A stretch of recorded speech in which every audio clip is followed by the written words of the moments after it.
Jana Shalakaya Chaksurunmilitan Yena Tasmai Shri Gurave Namaha Namam Vishnu Padaya Krishna Prishtaya Bhutale Srimati Bhakti Vedanta Swaminiti Namane Namaste Saraswati Devi Gauravani Pracharine Nirvishesha Shunyavadi Paschatya Deshatarine Vanchakalpatarubhyascha Kripa Sindhu Bhayevacha Patitanam Pavanebhyo Vaishnavibhyo Namo Namaha Jaya Shri Krishna Chaitanya Prabhu Nityananda Shri Advaita Gadadhar Shri Vasadi Gaur Bhaktavinda Hare Krishna Krishna Krishna Hare Hare Hare Rama Rama Rama Hare Hare.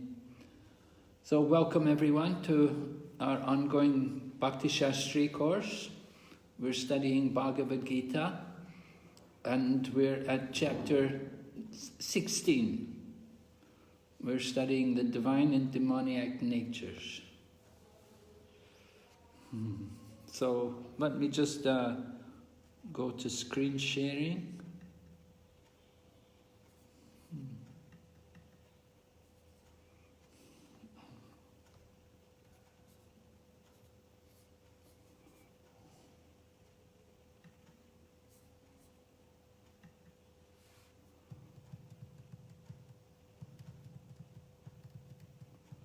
Right? We explained the relationship between the chapters. Do you remember? Chapter 14, describing the modes of nature. Then chapter 15, describing the banyan tree. And now chapter 16, with the divine and the demoniac natures. So you can see the relationship between the chapters.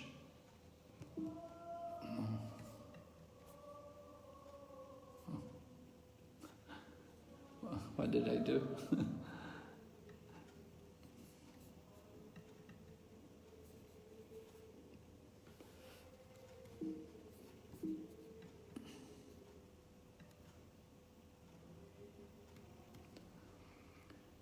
Right, so we're speaking about these two qualities, these two natures, Daivi Sampad, Asuram Sampad, the divine and the demoniac. And there's nothing in between, there's only the two natures, divine and demoniac. We can't say I'm in between. We're a mixture, the devotee and the demon. So we went through the different qualities, explaining these 20 qualities, is it? 26 qualities of divine nature. And then we're going to go on to hear about the Asuric nature. Asuric nature was described with these 6 qualities: pride, arrogance, conceit, anger, harshness, ignorance. Oh, 3 more added from later in the chapter: lust, anger, and greed. And Prabhupada spoke about the importance of begetting children in God consciousness. Abhijatasya, one who's born with godly tendencies. And Prabhupada was very pleased when a couple would announce that the wife was expecting a child. And Prabhupada explained that these children are very important. The children taking birth in the Krishna consciousness movement are very fortunate souls, because from the beginning of their life they have Krishna consciousness. Even within the womb they have the opportunity for Krishna consciousness. So Prabhupada wanted we would have nice children, just like Bhaktivinoda Thakur had a big family. He wanted his children to help him to preach and distribute the message of Lord Chaitanya. And of course, Bhakti Siddhanta Saraswati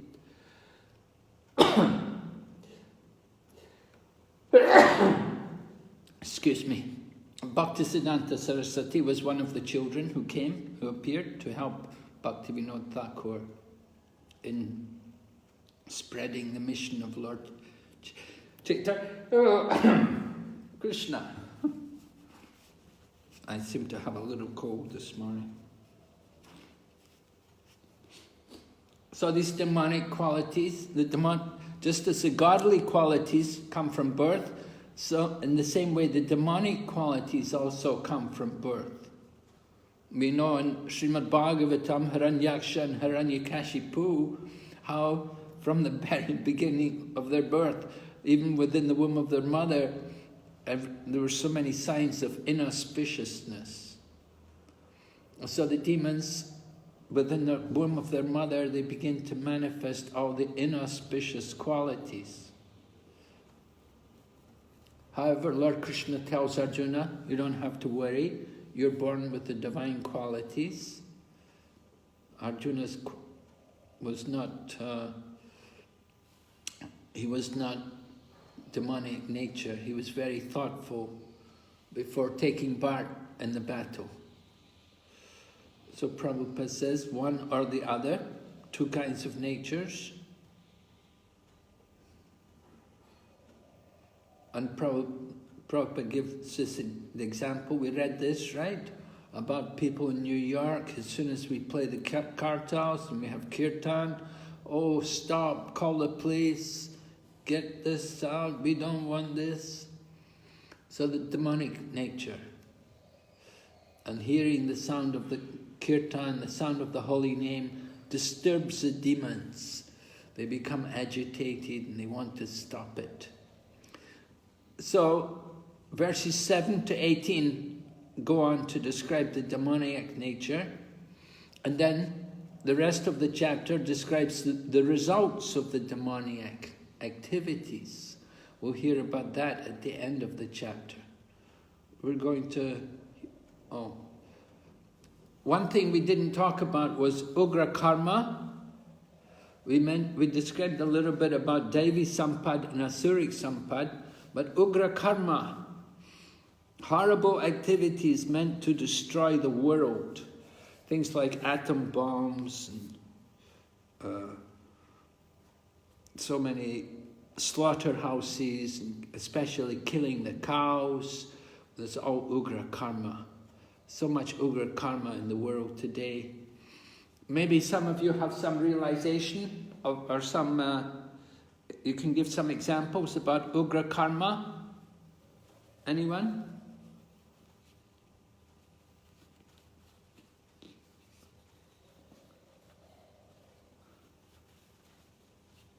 You know, at one point they had the mass sterilization program in India. They wanted, they were worried about overpopulation, and they were forcing all the people in the villages, they had to go for sterilization, so they couldn't have children anymore. That is also Ugra Karma. Ugra Karma, I know one devotee, he told me his sister and her husband, they worked for United Nations. And so I was very happy, I thought, very nice. But then I found out what they do. He said, yeah, they work for United Nations, they're working on developing birth control techniques. They want more birth control.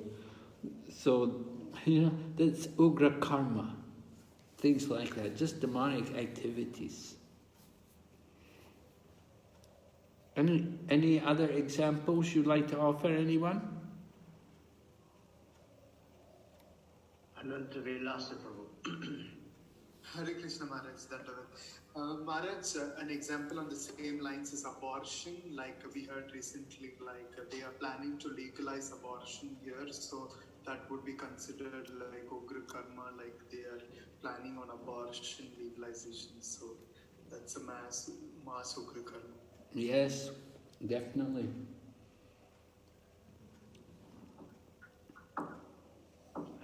Sachinandan Vishwambar Prabhu has his hand raised too.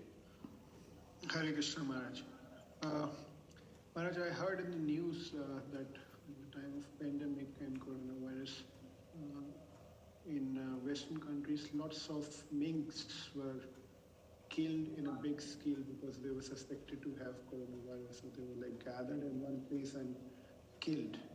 And also I heard in Australia, I saw in this news only, I mean, after that mass fire, lots of camels were shot and killed because of scarcity of water. So government particularly organized this killing of camels over there. Killing of camels? Yeah, I heard in the news. In Australia? Yeah. Yes, Maharaj, I can say more about it. That there was a scarcity of water because we had a drought in particular areas, like, in the middle of Australia is like a desert, and there is always scarcity for the water. So the camel drink a lot of water, and those water, these people, they want to utilize for their own farm and things like that. So they have killed a lot of camels. Well, I didn't know they had camels in Australia. Oh, plenty, Maharaj. Camels and wild horses, plenty. Wild horses also? Yes, Maharaj, in the outback. I thought it was only kangaroos over there. So, yes, that's the common one, but we have a lot of camels and horses. Oh, okay. Yes, Ugra Karma. It's really their land. They're the proprietors, these animals, but we kill them. Okay, thank you very much. Okay, going on. Maharaj, Yes? Maharaj, can I say something? Yes, please.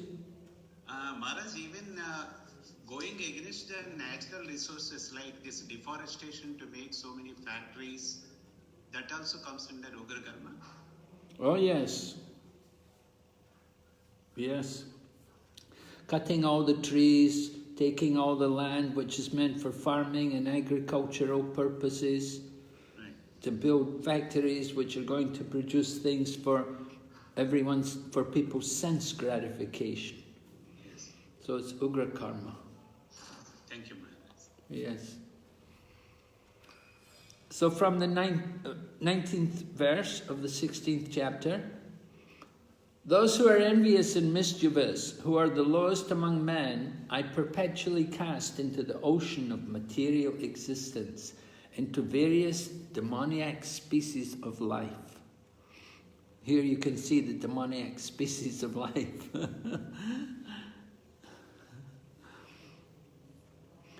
Very unpleasant looking creatures, huh? And they're all souls, remember. So what kind of soul is it that gets that kind of body like this?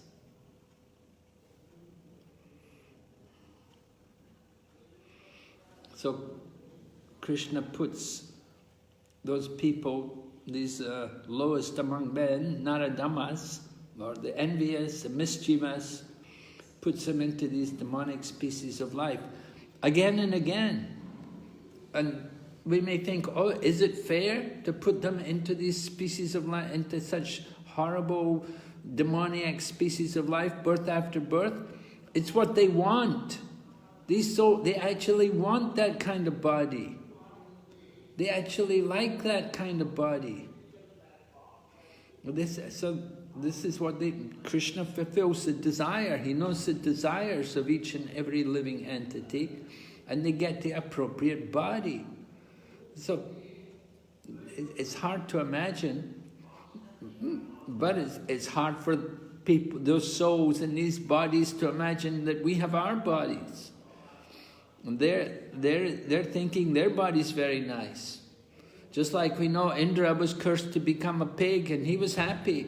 He was thinking, I'm happy, I don't want to leave. And so the same way, these souls are put into these bodies, demoniac species of life, but they're happy. They're thinking, I'm very happy, this is my body, I'm having a good time. So this is the result of the demoniac mentality take birth again and again, these species of life. From the purport of that verse, therefore, in the material existence, we find so many species of life, animals, insects, men, and so on. All are arranged by the superior power. They are not accidental. As for the demoniac, it is clearly said here that they are perpetually put into the wombs of demons, and thus they continue to be envious, the lowest of mankind.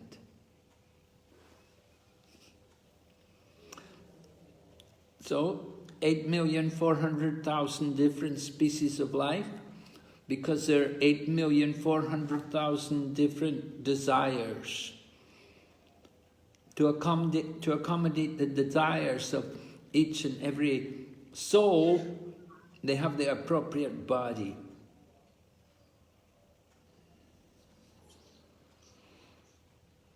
So just looking at them and understanding something of their mentality, it's so puzzling.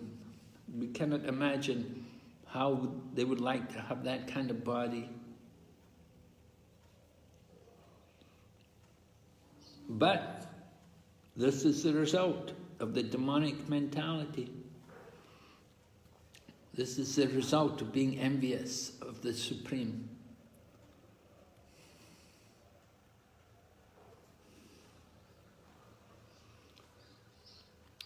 So another well-known verse from this 16th chapter. Trividam narakashaidam dwara nashanam atmana. Kama krodas tatalobas tasmad etat trayam chagat.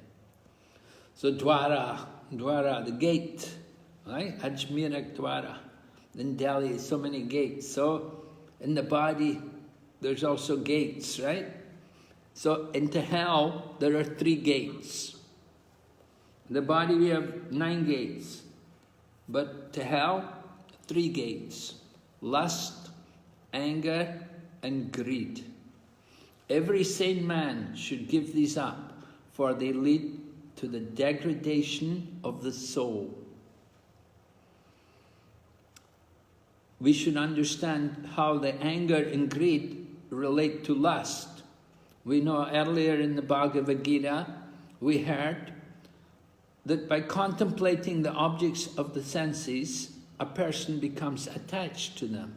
And from such attachment, lust develops.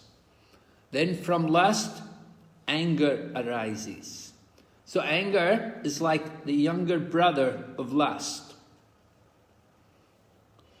Why does someone become angry? Because their desires, which they had, their lusty desires, are not satisfied. And because their desires are not satisfied, they become frustrated, and that frustration causes them to become angry. And they display great anger. On the other hand, somebody's lusty desires may be fulfilled. They may get what they wanted, and the result is they want more. They didn't get enough. Nobody ever says, I had enough. Everyone says, I want more, I want more.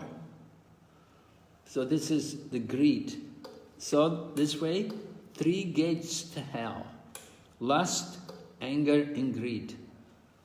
They lead to the degradation of the soul. We heard in Ishopanishad, of course you've not studied Ishopanishad yet, but when you do study Ishopanishad, you will hear there about the killer of the soul. The killer of the soul, Atmaha. So here, the degradation of the soul. Of course, the soul is pure. The soul also cannot be killed. But when we deny the interest of the soul, this is the problem. Takes us into the very inauspicious, unpleasant circumstances. You can see in the picture, the illustration on the slide, different ways in which the living entity is punished. This is different types of hell, how he's being bound up, and how he's being burned and cooked. And so, of course, this is the subtle body of the living entity. The gross body is left behind at the time of death, but the Yamaduras take the subtle body. They take the subtle body and drag him to Yamaraj. And Lord Yamaraj, he will hear what kind of activities the living entity has performed, and he will make a judgment. What is the suitable treatment, what is the suitable punishment for him, or what kind of body should he get in the future? So, in the Mahabharata, there's a statement that one temple which everyone has to go to is Yamaraj. Everyone has to go there. You can't avoid going to that one. At the time of death, we're taken there, and Yamaraj will judge who is the sinful person. What have they done? Have they done any pious activities? And we get the results. We get the results of our actions. So this is the situation. We must be very careful to make proper use of the human form of life. Human form of life is a junction to determine the future. Either we go up or down or come back.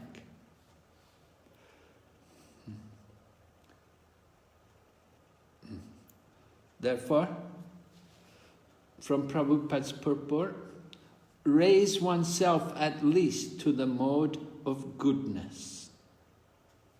Right? I think you're writing an essay about this, is it? For your open book assessment, you have to write about the... So here's a nice quote from 16th chapter, verse 24. One has to raise himself at least to the mode of goodness before the path to understanding the Supreme Lord can be opened. Without raising oneself to the standard of the mode of goodness, one remains in ignorance and passion, which are the cause of demoniac life.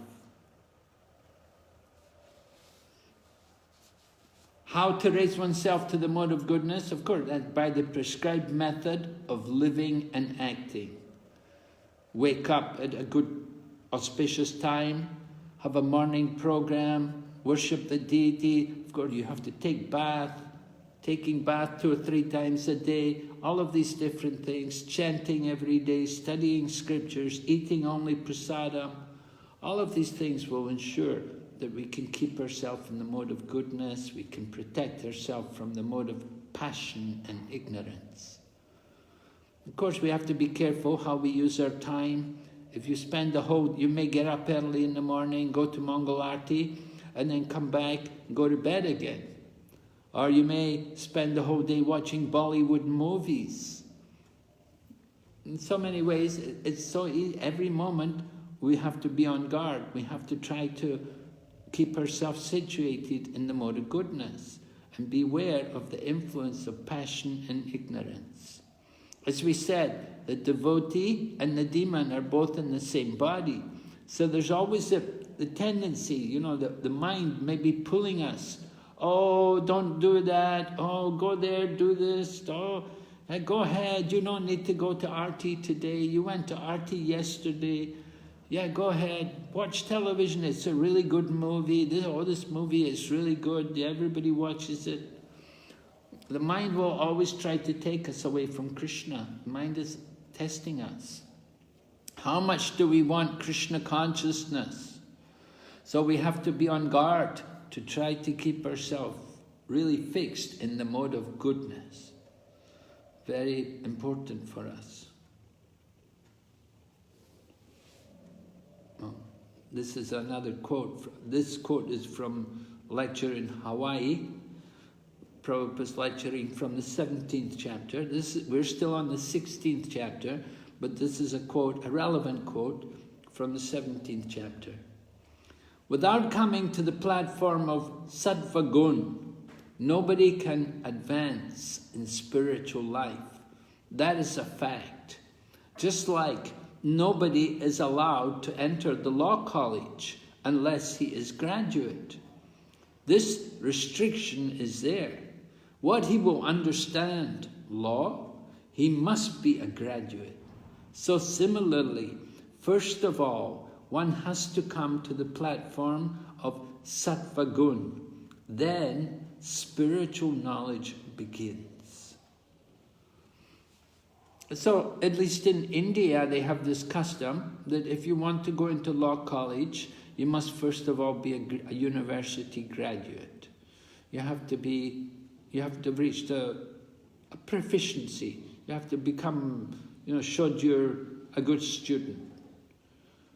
And then they will take you in the law college. They don't want people coming into law college who are not serious and who are not educated. Everybody has to have come up to the standard of being a university graduate. And then they'll take you in the law college. So the same way, we want to come to the platform of Krishna consciousness, then we first have to come to the platform of sattva gun. And Prabhupada said, then spiritual knowledge begins. So, very important for us. Yeah, we have to get out of the mode of passion and ignorance. We have to come up to this mode of goodness. And then we can make proper spiritual advancement from that point. Of course, we take everyone. People come to Krishna consciousness, they're fully in the mode of ignorance or passion. But by taking part in the Krishna conscious activities, they will come to the mode of goodness, and then from the mode of goodness they can go on. I remember one time we were on Harinam Sankirtan, and a young woman, she was intoxicated on drugs. And somehow she became attracted to the Sankirtan party. And she joined the Sankirtan party. And she came back to the temple with us. And she became a devotee. And she's still a devotee. But initially, she was in drugs. She was fully in the mode of ignorance. But because she came into the association of devotees, she associated with them, she took part in the program, she did service, so she got rid of that ignorance and she came up to the mode of goodness and went on to become a nice devotee.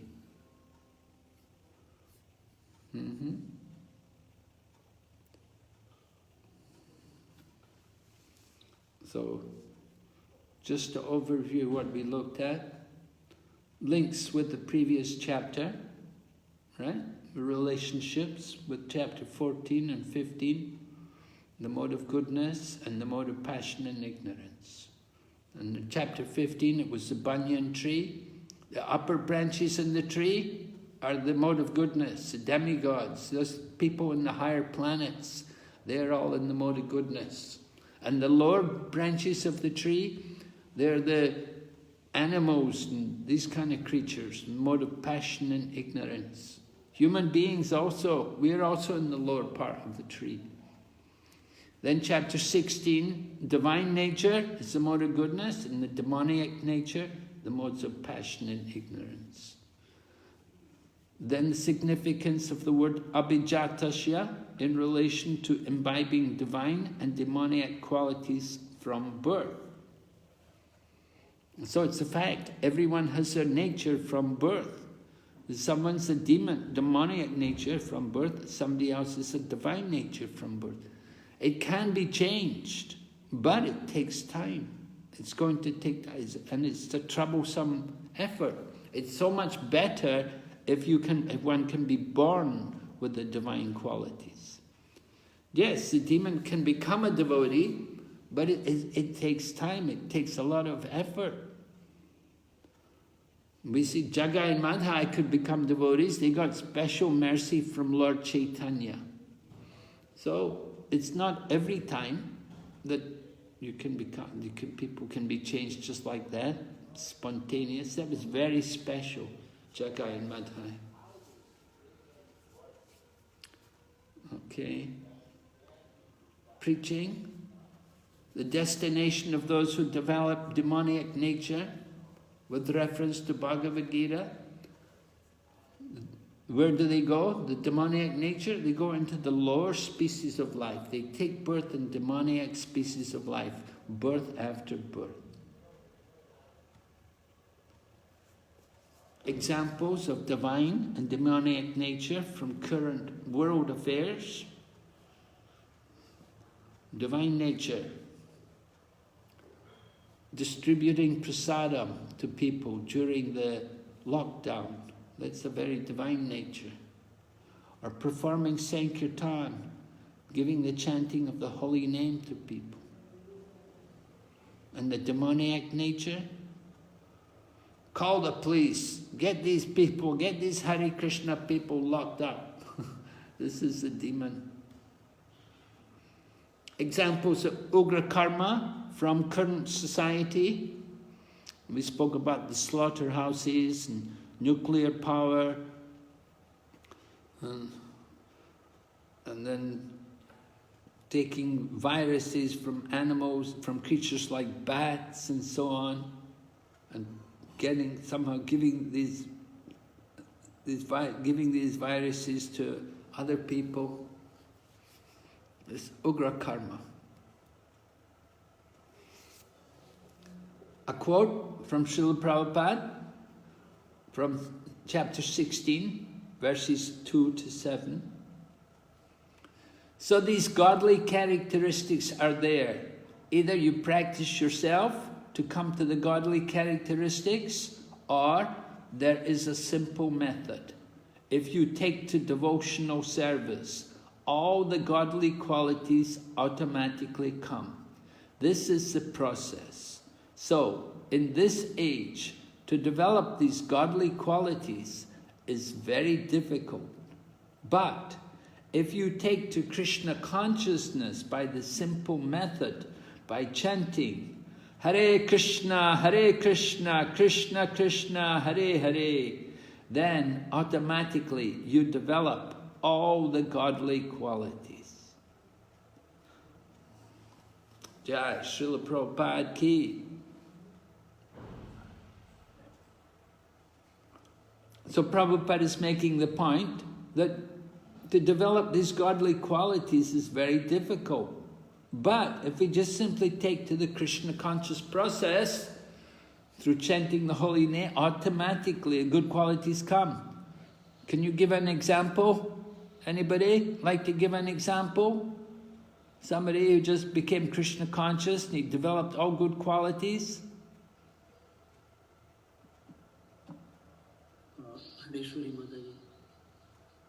Hare Krishna Maharaj. Maharaj Valmiki, so when before he was a hunter, and Narad Muni pleased him to take the names of Lord Rama, chant the names of Lord Rama, and he became a devotee. Yes, Makarari the hunter. Very good example. Thank you. Magrari the hunter was killing the animals in the most cruel way.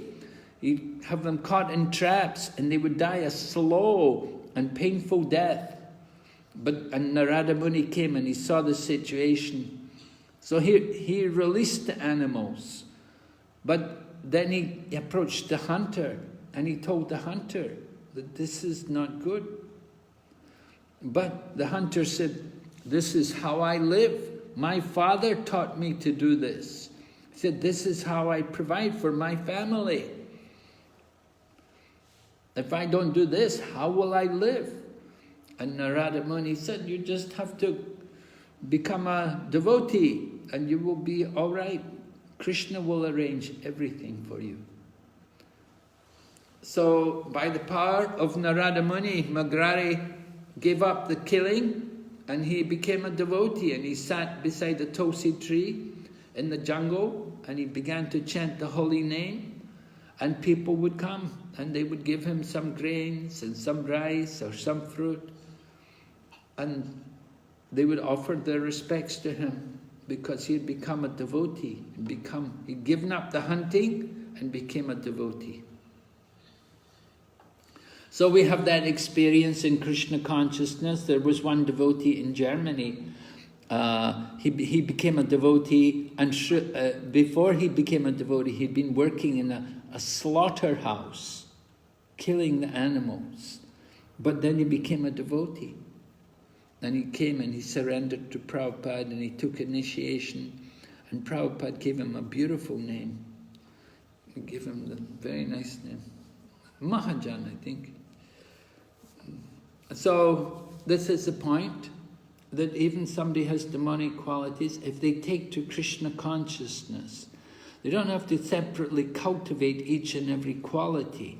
You just simply have to become the devotee, and simply by taking part in the process of Krishna consciousness, then all the good qualities start to develop. Right? Are there any questions on chapter 16? Maharaj, there are two devotees have Yes? comments also, and few devotees have questions. So Sachidanand Prabhu, you wanted to say something? No, Prabhuji, I was just giving the example and then I was over my hand. Okay, so we'll take the questions. Indulekha Mataji. Hare Krishna, Dandavat Maharaj. Clarification from the Maharaj. One is, in chapter 21, we have told that it is lust, anger and greed. The lust is same as desire. Here lust means desire. I'm sorry, Mataji, voice wasn't too clear for me. Could you say it again? Sorry, man. I wanted to know this in text number 21. The lust is same as desires. Here lust means desires. Lust means desire. Well, lust is the particular... You see, desire can be good also. Because we can have desire for the service of Krishna. But lust indicates the mood, the particular mentality that I am the enjoyer, that this is for my pleasure, for my satisfaction. So it's a very selfish state of consciousness. Right? That this is for me to enjoy. But desire could be good, it can also be bad. But lust is generally taken as a very bad quality. Not pure, anyway, it's very much on the bodily platform. Okay, Maharaj. Maharaj, another question is like, now we say that if we kill an animal, the next life, we will be killed in the same way, or we will become animal and somebody will kill us. So, who will be killing? Is it like that same person who we have killed, or somebody else it is? How it is? Well, difficult to say exactly, but certainly it's true. In fact, they say when they kill the goat, you know, that if you want to kill an animal, according to the Vedas, they can take a goat before the goddess Kali on the full moon night, or is it the dark moon night? Anyway, it's once in a month, only once in a month, and they have to go before the goddess Kali on that particular night, and then they should utter a mantra into the ear of the animal, that I am killing you, in the future you can kill me. So whether or not the animal will personally come, it may do. Certainly, in the 4th canto Srimad Bhagavatam, we have the example of Puranjan, who was performing many animal sacrifices, and Narada Muni warned him that these animals are waiting, because he said, you've killed all these animals in Vedic sacrifices, and you didn't do it properly. The sacrifice wasn't done properly, you're going to suffer, and these animals are all waiting to get you in your future life.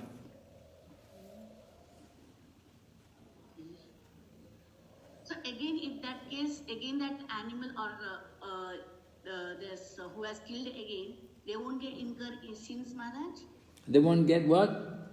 sins, they don't incur sins again because of killing again, Maharaj? Well, animals don't get sins.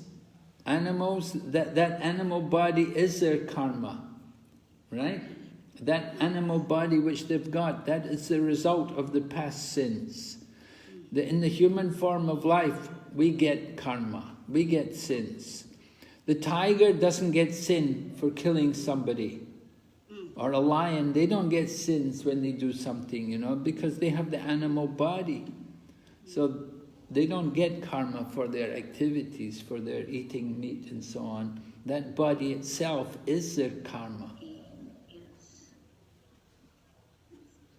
Okay, Maharaj, thank you. Then we have Maharaj Smriti Karunamata. Hare Krishna Maharaj. Maharaj, I am seriously not able to understand. The living entities finally, part and parcel of the Lord. How can we degrade to such a level? I know certain occults that the highest development to keep youthful, and this is just the beginning of Kali Yuga. Just 5,000 years have passed. How could a living entity degrade to such a demoniac level, Maharaj? Such a demoniac level? Where was it you were talking about? The demoniac level? Where is it described? Maharaj, I am just asking that we just discussed the Ugra karma? Ugra karma. That the living entities, they get to such a demoniac level that they are killing. Probably gave the example of people in Australia that killing camels and like that. And I've also heard of certain things that people take up to just be youthful. They do wrong things with small kids. And I was just wondering that how could a living entity degrade to such a demoniac level? What is the reason, Maharaj? I'm not able to understand. Well, the reason is ignorance. Basically, the problem is ignorance. The cause of sinful activities, maybe you remember when you were studying Nectar of Devotion, it was described about sinful activities, and the cause of sin is due to ignorance. People they don't have proper education about these things, about what is proper behavior. They don't know. They just simply don't know, and they have no awareness, they have no consciousness. And you could also say it's due to their demonic birth, because they're born maybe with the demoniac mentality from birth. Okay. And they never got the opportunity to associate with a Krishna-conscious devotee. They never got the opportunity to hear spiritual knowledge and to understand the nature of life and the importance of life and having proper regard for all forms of life in different species. So it's basically ignorance, the cause of sinful activity, and sinful activities cause suffering. And people don't know. Nobody taught them. So this is the purpose of our Krishna consciousness movement, that we have to give people this spiritual education. We have to awaken people to understand what is the proper behavior. Right? We spoke in the last class, we spoke about, there was the verse, pravritim cha, nivritim cha. There is pravriti and nivriti. Pavriti, the things we should do, and nivriti, the things we should not do. So Srila Prabhupada said, our Krishna consciousness movement is changing the quality of pavriti and nivriti. Before becoming devotees, we were doing these terrible things. We were killing animals, we were torturing living entities, we had no respect for life. But after becoming devotee, then we change. The character changes, the qualities change. We won't even kill the insects. Prabhupada said a devotee will hesitate before killing an insect. Or like a mosquito, maybe. Yes. Mm-hmm. Thank you, Maharaj. Maharaj, Next we have Apurva Lectureswari. Hare Krishna Maharaj, Pranam. In the 16th chapter, verse 20, it is written that how the demoniac people, they degraded to the animals of like cat and dog, and they don't have any chance of receiving mercy of God in any stage of later life. So I did not understand, because we all are part and parcel. So even though someone is degraded, but in later life they can get mercy. I just want to have some clarification on this. Yes, later life, you see, for some people it may take a long time before they get that opportunity again, because they're so inimical, they're so much against the devotee, they're so demoniac, they're put into these demoniac species of life for many births. For many births, they become dogs or pigs. And they have to take these different kinds of births, because they don't want Krishna consciousness. They don't want any other way of life. They just simply want to be in that body, and they just have the demoniac nature so deep in them. So the opportunity to associate with devotees, it's, they just can't appreciate it. So they go in these bodies and they take birth in these different species, and gradually they work off that karma. But it can take them a long time, because they're so sinful, and because they're so ignorant. So they have to take birth again and again in these different species. Gradually, they may come back, after some time, come back to the human form of life. And then in the human form of life, then they may be given the chance again to hear about Krishna consciousness, or to understand the true nature of life, and to recognize the spiritual nature within every living entity. But they have to work off that karma before they can come back to the human form of life. In the later, down it's written that how, even though they take birth in an animal species, it's like a mercy of God, which I just wanted some clarification. Mercy of God, because the karma get eradicated, that's why it's mercy of God. The demoniac species is the mercy of God? No, even though demoniac species, they take birth in the lower class, like lower species like cats and dogs, that is also a mercy of Lord. So Yeah. which means because the karma is getting eradicated, that's why it's mercy of God. Yes. Well, also, you see that demoniac species of life, it's the mercy of God, because that's what they wanted. And the Lord is fulfilling their desires. And they actually desire to get that demoniac species, to be in that kind of body. Because they're very envious and very nasty and very irritable. So they have the nature, and they have that nature just like some of these creatures. Some of these dogs and hogs and crocodiles and like that. Mosquitoes come, suck the blood from people and like that. So they have this nature. They just want to give trouble to other living entities. They don't have a very compassionate, they don't have any compassion, they don't have any kindness or gentleness. They're very harsh and very cruel and unkind to other people, other living entities.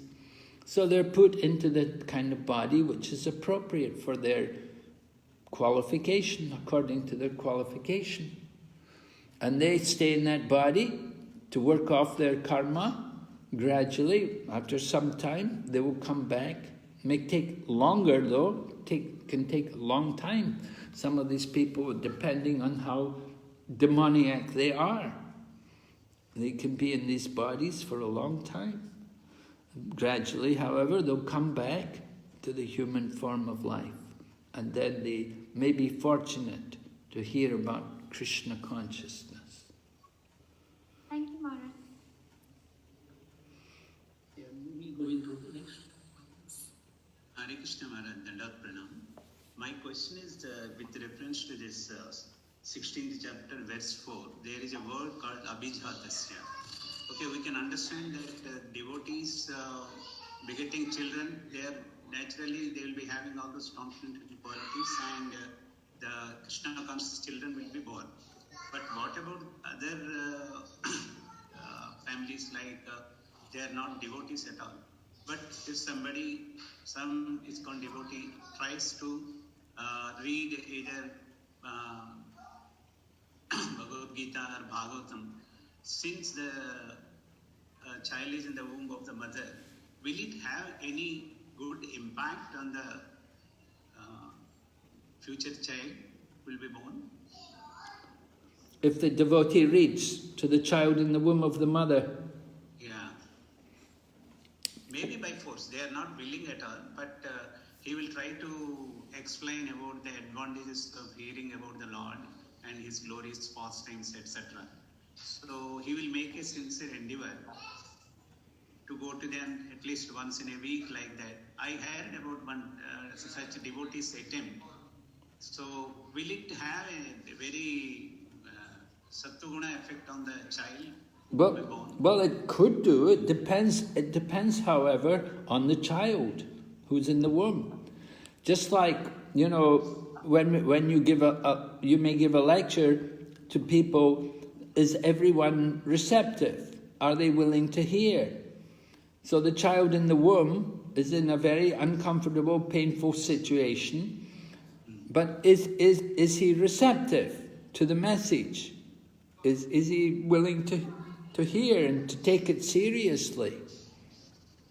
So also within the womb, the child has that choice, either to give full attention or maybe just to reject it. You see, it also will depend on the time of conception, when the mother and father, when they conceived the child. What was their mentality? And that will determine the mentality of the soul which is attracted into the womb. And then if the mother is sitting watching television all the time or watching movies, and after she has after she's conceived the child, what kind of activities the mother doing, what kind of food is she eating, and so on, this will also affect the child. So it's not just the devotee. The devotee is certainly trying. There's some benefit there, but how much benefit we don't know. That will depend on so many other factors. Okay. Thank you, Maharaj. Thank you very much. Hare Krishna. Next we have Harishwari Maharaj. Hare Krishna Maharaj. Maharaj, there are certain food items, food stuffs like onion and garlic, which come into mode of ignorance. But when we are preaching, it sometimes gets difficult to tell them to leave onion garlic because it comes under vegetarian. That's what people argue. So how do we convince them? Yes, onion and garlic they're actually aphrodisiacs.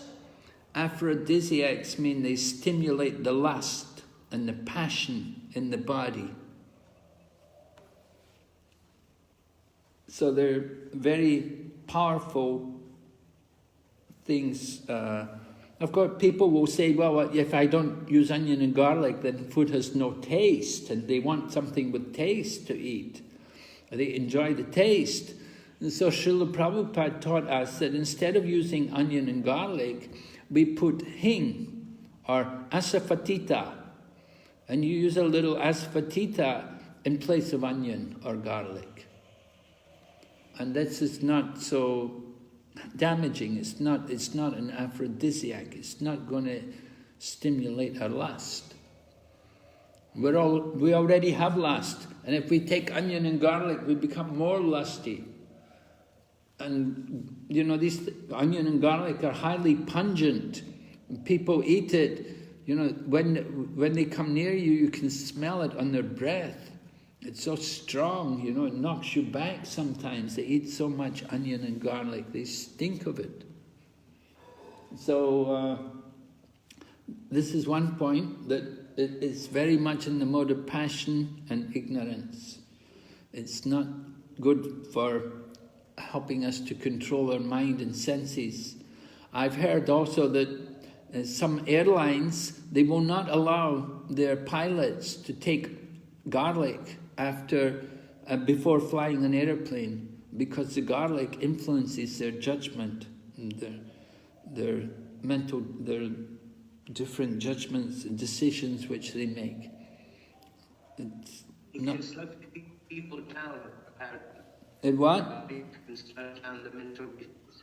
They say the garlic, it tested, it showed the garlic can slow down their mental reflexes. They don't think so quickly. Yeah, right. Yeah, affects their mental reflexes, right. And I also see garlic grew out of a dead cow. The first garlic came out from the dead cow.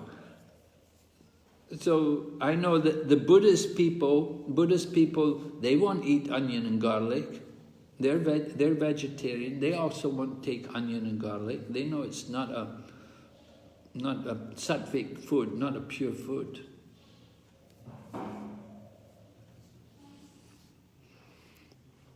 So these are some points. You can tell them it grew out from the dead cow. That's where it came from. It's not actually a pure food, pure vegetable. Yes, Maharaj. Thank you, Maharaj. Maharaj, we have Ananda Leela Mataji. Hare Krishna Maharaj. This text 21, where it says that, like we discussed, the 3 gates to hell is lust, anger and greed, and where Krishna is saying that these are the demoniac qualities, but we do see, like, even being devotee, you know, the anger and lust and greed still is there. So how do we, you know, understand that I mean, even though practicing for so many years, that it's not gone yet, these demonic qualities. So does that mean that they will be existing for longer time and it's like very difficult to take it out, or yeah. Well, these qualities can also be used in the service of Krishna. You know, one can have lust for Krishna. One can be angry if we see a devotee ill-treated, or somebody blasphemes the devotees and says something nasty about devotees. We can be angry and defend the devotee. And we can be greedy for Krishna's service. So these qualities can be used in the service of Krishna. But we have to be careful. Just like anger, if you use anger, unless you're in control of your mind and senses, then it can degrade you. So, as you say, it takes some time. It depends a lot on how we're practicing. You say we're practicing for years. Well, remember, we've been in the material world for a very long time. We're conditioned souls. We're called Nityapada, eternally conditioned. It means we've been here such a long time that we're considered eternally conditioned souls. So it's going to take time to get rid of these bad habits. It is going to take some time. We have to work very hard. We have to be very intense and very determined to get rid of these qualities, these tendencies. Okay. And Krishna says in the Bhagavad Gita, Yeyatamam prapajante tams tataiva bhajamyam. As you surrender, I reward you accordingly.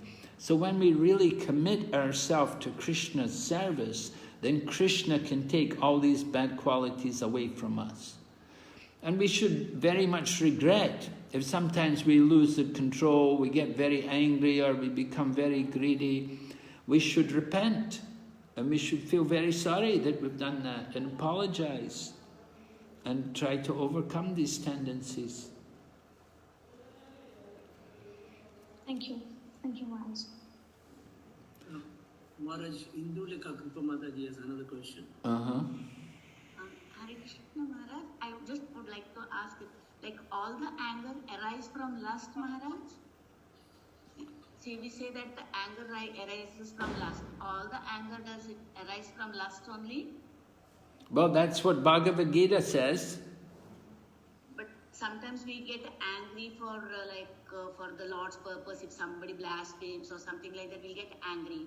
So is it also because of lust only, Maharaj, then? Well, that's using the anger in the service of Krishna is a little different. Yes. If we get angry when somebody blasphemes a devotee or when they blaspheme Krishna, we may get angry. We can use our anger in the service of Krishna. So that is transcendental anger. Okay.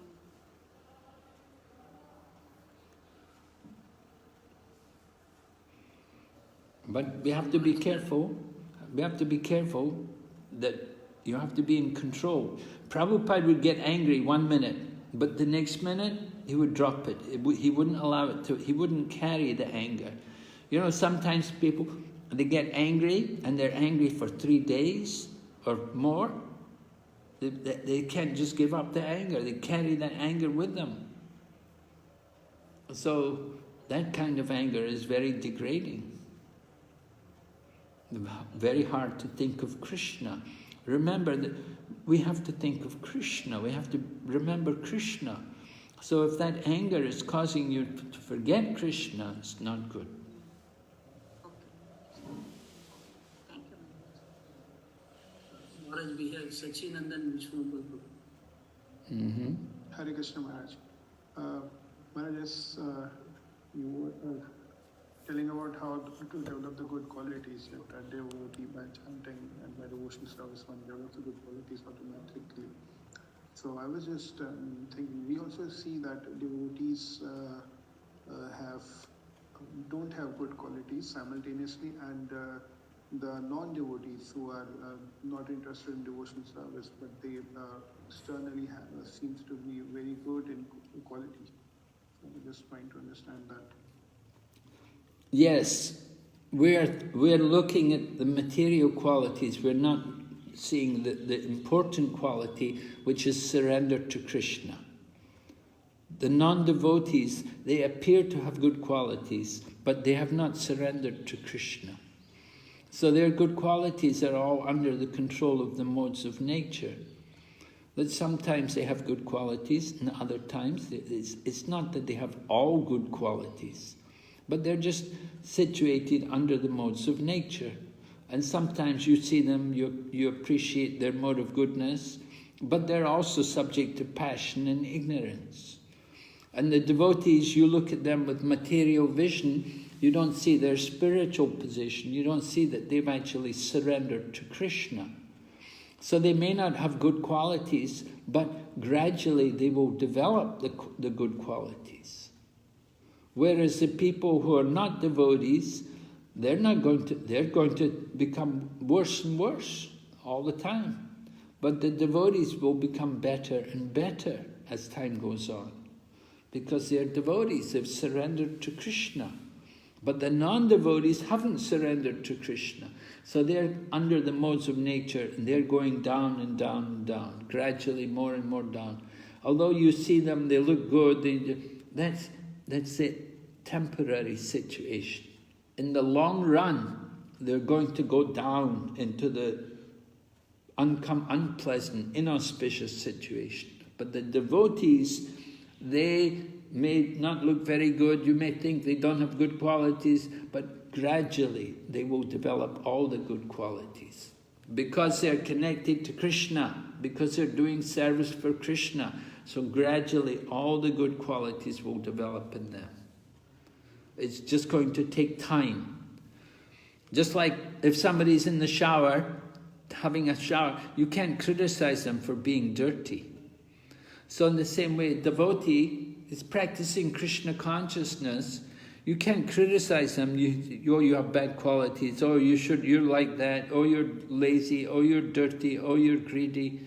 No, they're devotee. They may not have such good qualities, but gradually, if they continue in Krishna consciousness, they will develop better and better qualities. It's just going to take some time. We give the example, the green mango and the ripe mango. You just have to leave the green mango, you just have to leave it to ripen. It's going to take some time. So these devotees, because they are engaged in Krishna conscious activities, gradually, one day, they will develop the good qualities. So we have to be careful for that tendency, because the nature of the mind is to look externally. We only look at the external, we only look at the immediate, and we think, oh, that person, he's so nice, he's got such good, and then on these devotees, oh, they're so bad, oh, they're so foul.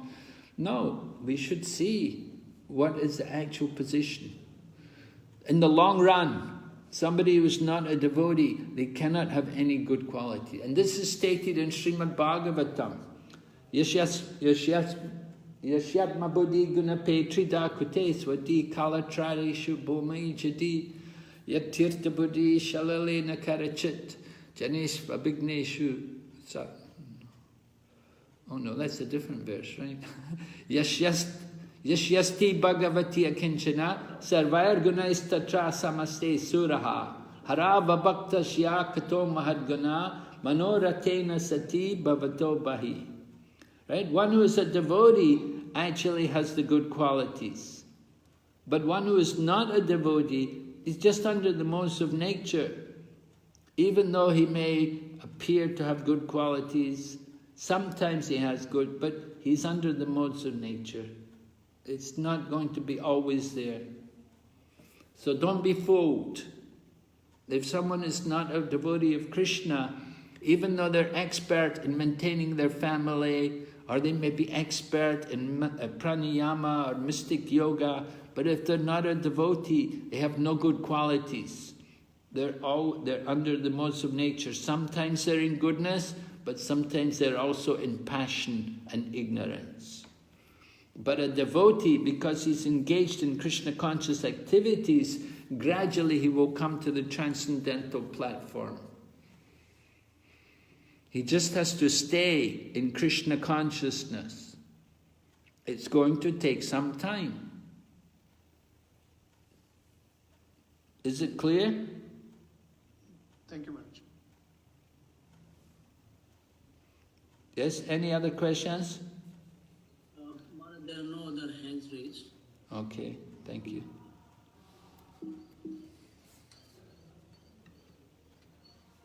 Okay. So, we'll go on to chapter 17. We can begin looking at chapter 17.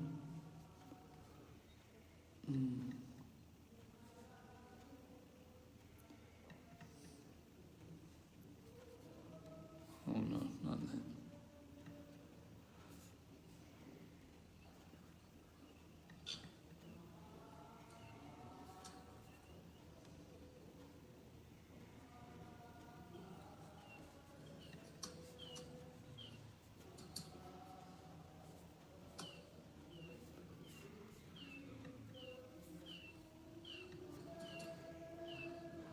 Is everyone able to see the slideshow?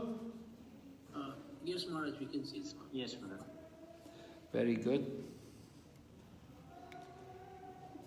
Okay, revision. I think we covered all these things.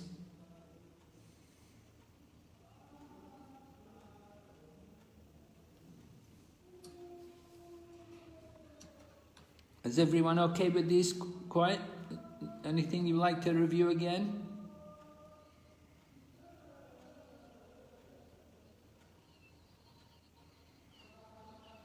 No?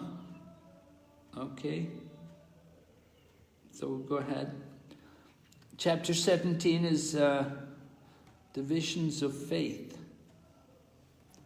So connection to chapter 16, the previous chapter, comes in the very beginning, the very first verse. Yashastra vidim utsrijya vartate kama karata nasasadim mavapnoti na sukam na param gatim. 1623 was saying, he who disregards scriptural injunctions and acts according to his own whims attains neither perfection, nor happiness, nor the supreme destination. Does everyone remember that verse? Siddhim, perfection, nasukam, happiness, na param gatim, the supreme destination. Right? Shastra Vidi. One who, Shastra Vidi means the direction of the scriptures. But Utsrijya, they give up. They give up the directions of the scriptures and they act independently. Kamakarata. They do what they want. They act their own, have their own ideas. So the result, nasasidim avapnoti nasukam na param gatim. They cannot get perfection, they cannot be happy, they cannot achieve the supreme destination. Because they've given up the scriptural teachings. Very important, remember, the divine nature is to follow the scriptural injunctions, and the demonic nature to reject the scriptural injunctions.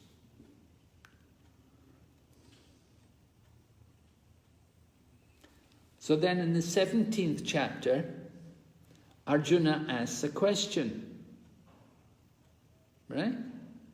Arjuna asks, if one with faith follows some rules which are not mentioned in the scriptural injunctions, what is his position? Can you understand Arjuna's question? Yashastra vidimutsrijya yajanti shadayanvita. Somebody with faith follows some rules which are not in the scriptures. What is his position? So he's got faith, but he's got faith in something which is not in the scriptures. Of course, we see there's a lot of this kind of thing. They believe in something, but there's no scriptures, there's no scriptural evidence to support it. They say, I believe, I believe. So, divisions of faith. Trivida bhavati shraddha. What Arjuna wanted to know, what will be his position? He has faith. So Krishna says, well, it will depend on what kind of faith he has. It depends on if his faith is in goodness, then he will be in goodness. If his faith is in passion, he'll be in passion. If his faith is in ignorance, he will be in ignorance. 3 kinds of faith. It's not all one. There are different kinds of faith. Dehinam sa swabhavaja, according to his mode of material nature. Somebody is in the mode of passion, somebody is in the mode of ignorance, somebody may be in the mode of goodness. So they will have faith, similar faith, influenced by their situation in the modes of nature. Srila Prabhupada's purport, Prabhupada says, could somebody read? We can have someone read. Yeah, Ananda Vilas Prabhu. Yes. As long as one's faith is not completely in purified goodness, the faith is subject to contamination by any of the modes of material nature. The contaminated modes of material nature expand to the heart. Therefore, according to the position of the heart in contact with a particular mode of material nature, one's faith is established. 17.3. Thank you, Prabhu. Thank you.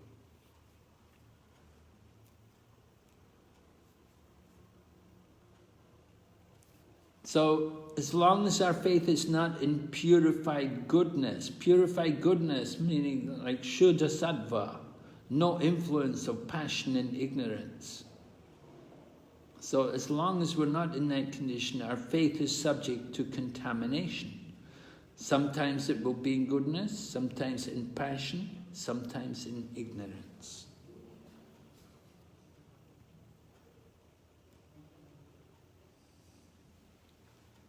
Yes? Someone can read?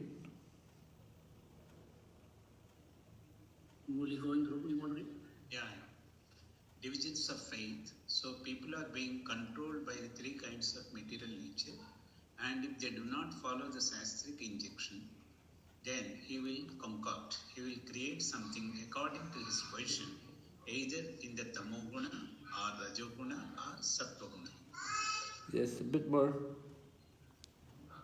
He is going on, conducting himself under the influence of the same modes of nature. For those means, superficially doing something in the Tamoguna, he will not be successful. He will not be successful. Yes, Sastra Vidhim Strijya Varate Kama. Bhagavad Gita 17, 1-3, Honolulu, July 14, 1974. Thank you, Maharaj.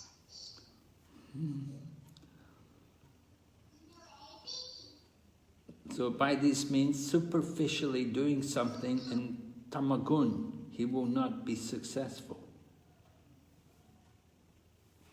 He's given up the injunctions of scriptures.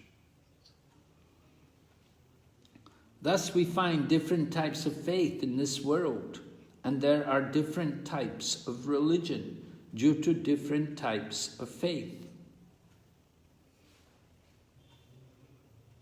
Do you all agree? Yes, Maharaj. Can you give some examples about faith in the mode of goodness or religion in the mode of goodness?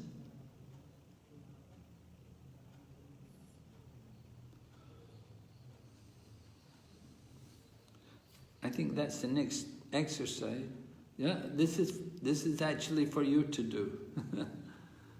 Select some modern religious practices and discuss their merits and demerits.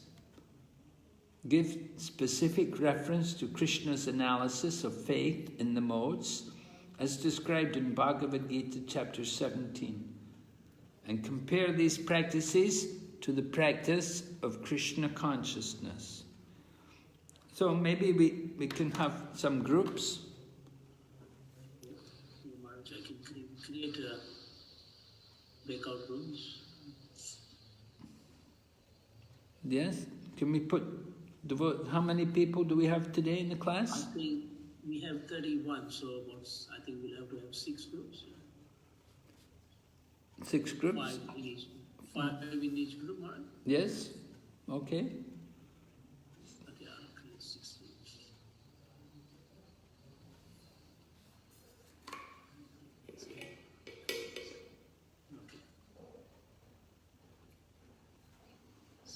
Rooms.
Bhavani group.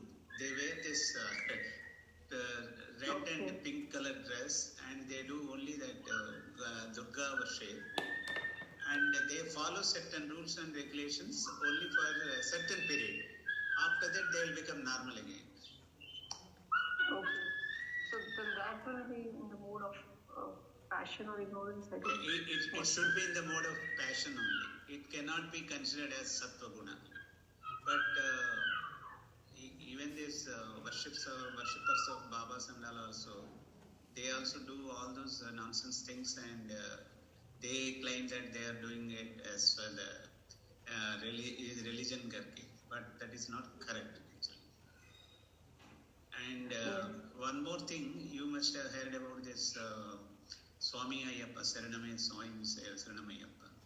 I have seen many people who follow that religiously for a particular period, like 2 or 3 months, and the very austerities you can't imagine. Such kind of austerities they may observe, but at the end of that program, like they go to that Sabarimala, and after coming, I have seen literally one fellow who went into the liquor shop and drank fully and fell down there only. So what is the use of such things? You can't call it as a religion. And they claim, yes, we do a lot of austerities, we do a lot of pious activities during that period, only that particular period. Again, after that, they'll become even much worse than the ignorant people. Yes. So I have seen such things. So I think most of them will be in passion, and I think that Osho one will be in the mode of ignorance, because it's totally against the scriptural thing. Yes. They have their own ideas. Sadhguru, somewhat, I heard his lectures and all. He teaches good principles also.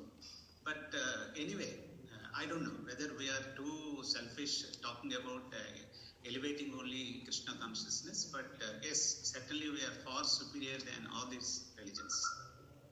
Because the religion which is prescribed in the Vedas is like worship Supreme Lord. All the sacrifices should be for the pleasure of Lord. When that fundamental aspect is not observed, what is the use of religion? Whatever mode you are in, but if this one basic thing is not observed, then it's useless. And I think even Muslims also, they might come in the mode of ignorance, because they teach that to kill others who don't accept their religion. Yes. So Mataji, let us hear from Sechiputra Prabhu and Vrinda Mataji. Yes, Prabhu. Yeah. Sechiputra Prabhu. Hare Krishna Maharaj. Yes, Hare Krishna Maharaj. Hare Krishna. Hare Krishna. Hare. So because in Indonesia, our Balinese tradition is like a different kind of Hindu. So it more worship of the ancestor. Actually, because of the Indian Rishi who spread this Sanatan Dharma, this was only once coming, so it's just disconnect, So mostly because of they don't have knowledge, and also become tradition. So they thought this is what's that? The real purpose of that nowadays people are having all the pseudo gurus. I guess that is the thing which will come under the modern faiths, because we need to have a bona fide spiritual master, not the ones who show some mystic power. Yes. Hare Krishna Maharaj. Hare Krishna. We're having a good discussion. Just started, Maharaj. Maharaj, what would be the possible modern religions? I mean, exactly. We are considering the point of pseudo gurus. Will that come under that, Maharaj? Pseudo gurus? Yes. That will come under the mode of ignorance or passion. and the way they say that they fulfill the material desires that one has about business and family and all these things. Yeah, that's more the mode of passion. Okay. So we were discussing this as under modern religion and comparing this with our Sanatan Dharma. All right. Yeah, good. Okay, thank you. Hare Krishna. Hare Krishna.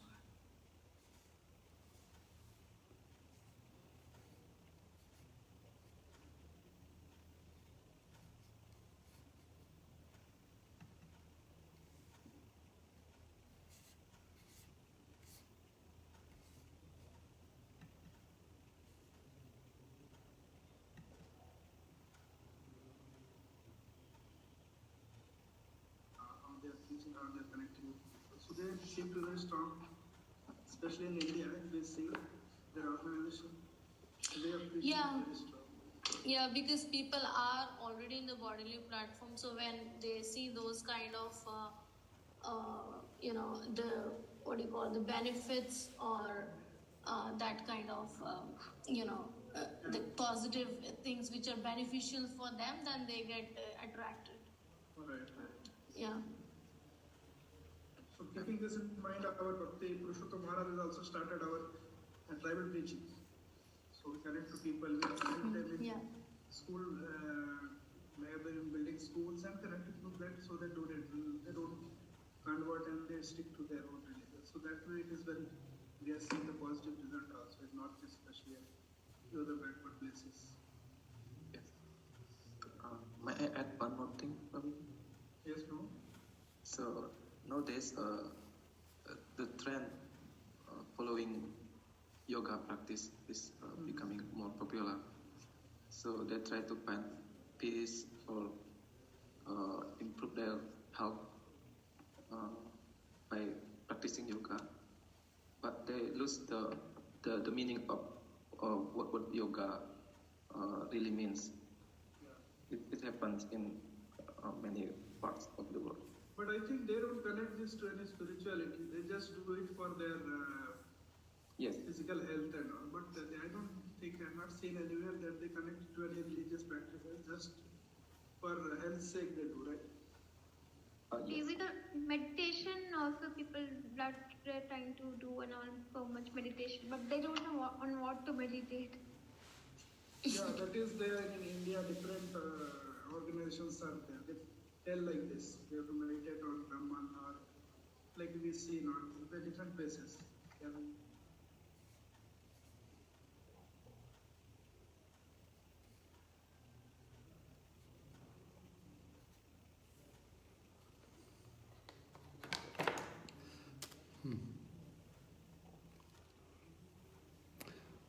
Hare Krishna.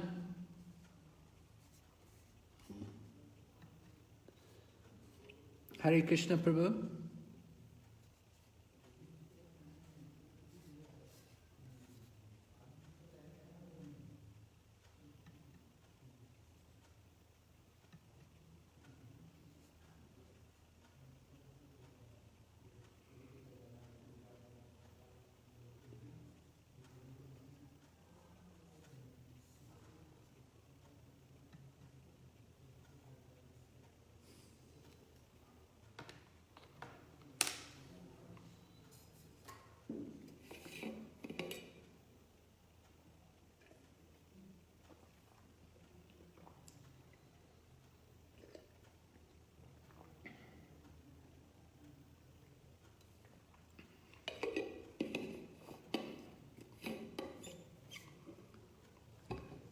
Hare Krishna.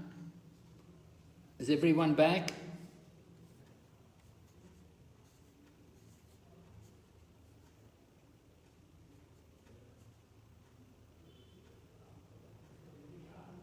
Still devotees are joining Maharaj. Have they all come back now? Not yet. Okay, take a little longer. You closed the room, so?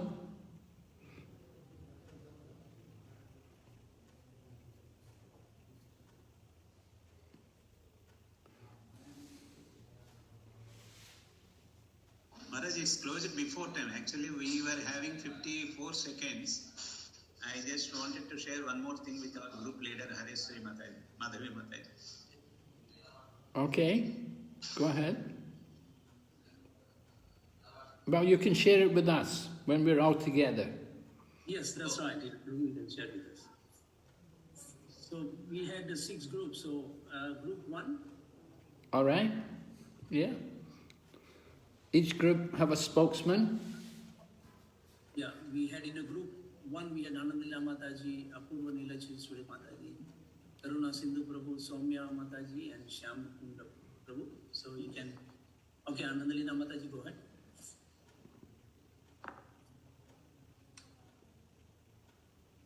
Hare Krishna.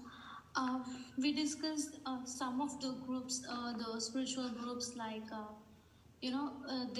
they do all this kind of social service act.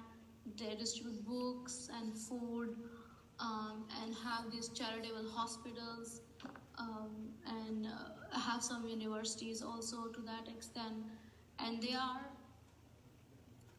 doing this kind of social service, so that kind of attracts people in general, because they are also in the bodily concept. So when they see all these kind of benefits which are being given to them, that kind of attracts them.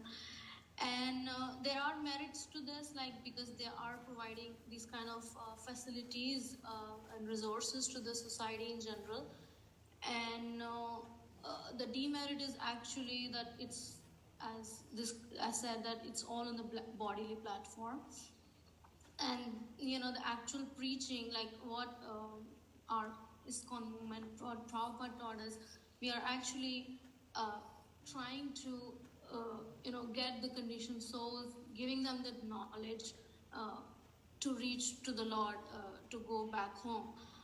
But whereas the other religious societies are kind of missing the point, many of them. And the other one, religious institutions, like something called the art of living, and which they, I think, do mostly focus on meditation and things like that. So actually Prabhupada taught us the art of dying, though they are teaching us this material art of living probably, but it's not going to help. So it's just going to end with this life.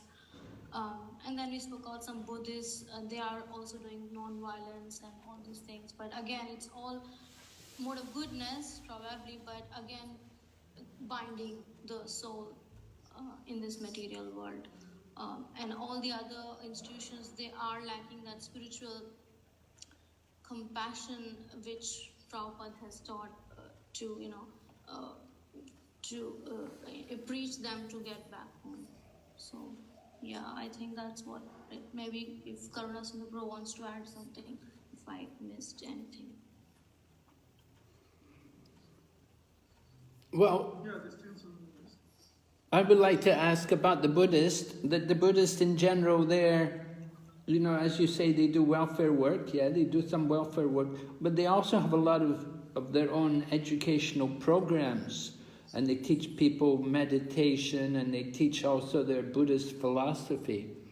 They have a lot of books, a lot of propaganda. They're always publishing and writing and publishing, and they do try to give their philosophy out to people. So, is that the mode of goodness? Yeah, I guess so, because they are still, following a certain way of lifestyle, meditation. It's in the mode of goodness, but I don't know how much is going to help transcend that, the material modes of nature. But yes, it's a good platform to practice mode of goodness. But they propagate atheistic philosophy. They say ultimately there's no God and nothing is real. Yeah. So that's not going to help us, have the relationship with the Lord, because if atheism is being propagated, then how is that going to help develop, the sambandha with the Lord. Yeah, they don't believe in Lord. They don't believe in Vedic scriptures. They don't believe in any God, and they think that the whole world is not real. Nothing is real. Yeah, So yeah. there's a lot of the mode of ignorance there. Yes. And I remember that in when we did, I think, Nectar of Instruction or Nectar of Devotion, I don't remember, but there it was said that the followers of Rupanuga, we don't accept them as preachers, the followers of Buddhists, because they are into atheism. Yes, they're atheists. Atheistic culture. And you can see the result. When you look at Buddhist countries, you can see these Buddhist countries are among some of the most degraded countries in the world. They're so hedonistic, they're so addicted to sense gratification. So people, but at the same time they attract many followers. Because, as you say, they do also welfare activities, some kind of welfare work, some kind of programs to engage people. But all on the bodily platform. What about something like Mother Teresa? Yeah, we discussed that as well. Like, I have heard, but I don't know exactly. But they do all these social welfare activities, feeding the poor and all, but they're feeding meat. So how is that actually helping people? I mean, they are happy they're getting something to eat, but is that food purifying? So that's a question. I mean, ISKCON also does this midday meal school program and khichdi and all, but because it's offered to the Lord, so it is purifying. At some point, it will act its effect. But I know, but feeding meat, how is that going to help?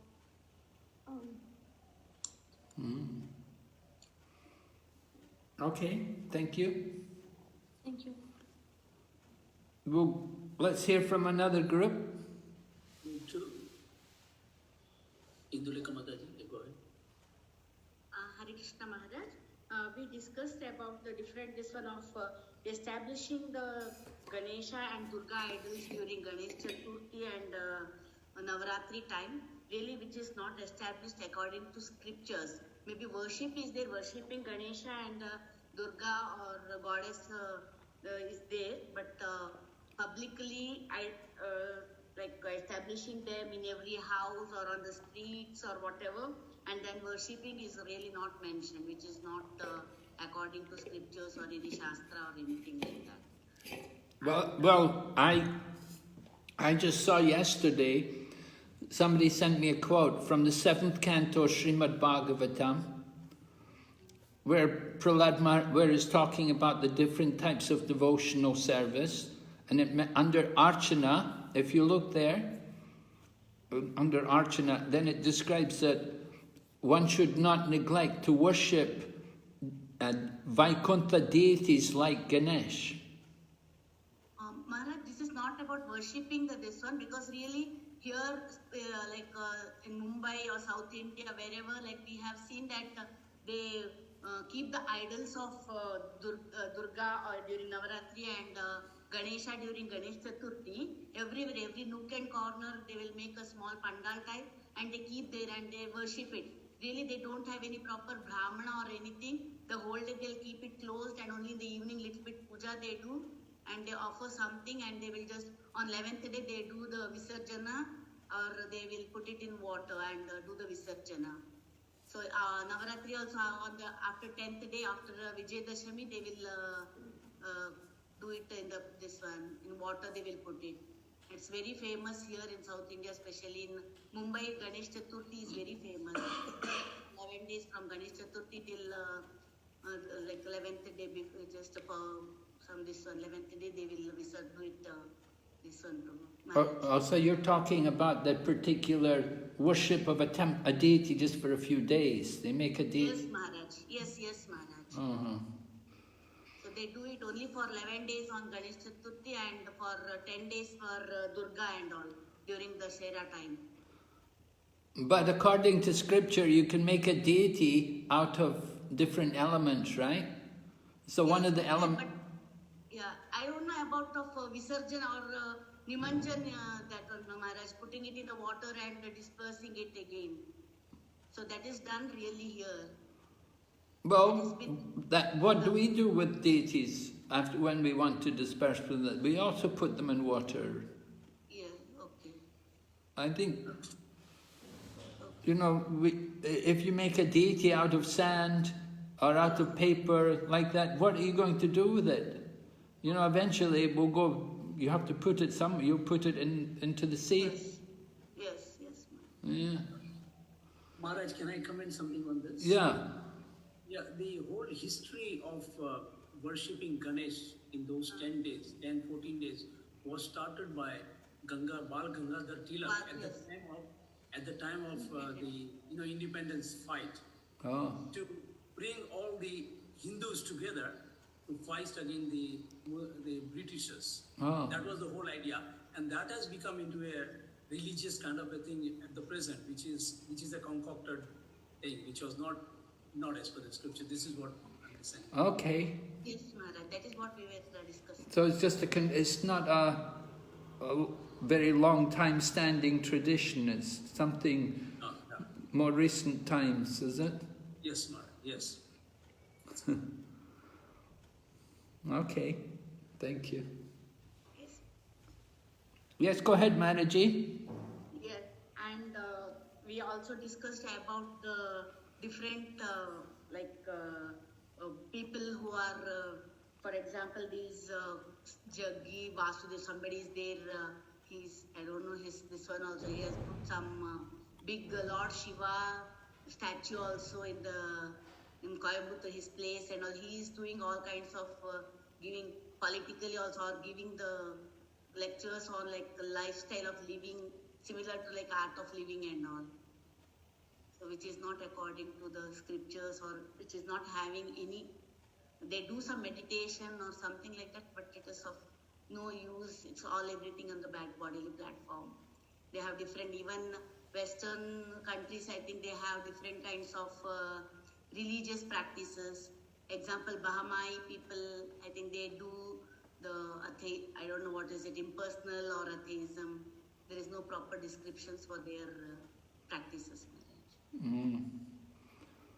So their practices are more the mode of passion, ignorance. Yes. Okay. Yes, Maharaj. All right. Thank you, Maharaji. Hare Krishna. Okay, we can go ahead. Group 3. Hare Krishna Maharaj. So we discussed like different practices and different modes. So in the mode of goodness, we discussed the art of living, and even the Sai Baba, followers of Sai Baba, even though it's not according to the scriptures, even there is no mention of Sai Baba in the scriptures anywhere, but people do worship him as a god. So that was one thing. And then Murli Govind Prabhu even gave example of the worshipping Shabrimala. So they, for one whole month, people will be like very religiously, they will follow everything. So much penances they will do.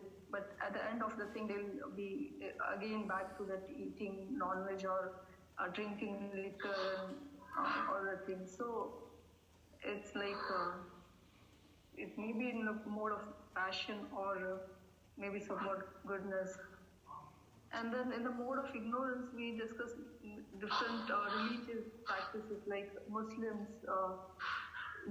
It's like not according to the scriptures. So they tell that you should kill those who don't follow, those who don't convert to Muslim. So you are allowed to kill and you'll get heaven and like that. They have some thing.